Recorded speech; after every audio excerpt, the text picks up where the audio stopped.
tawag nila dito ay Bunton Bridge. Ito yung bridge dito sa amin na pupunta sa Isabela at Cagayan.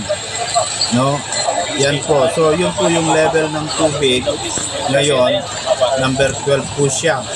Yan po yung pinakahuling numero.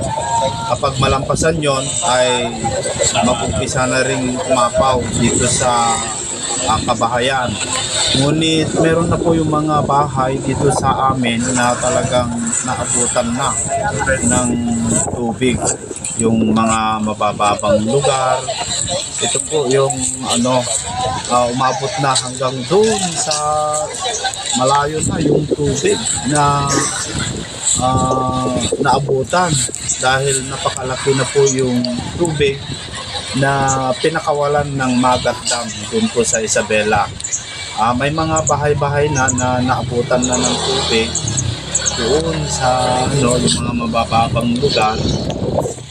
Yan po yung bridge dito sa amin, yung tinatawag nilang Bunton Bridge sa Tuguegarao City. Ayan po,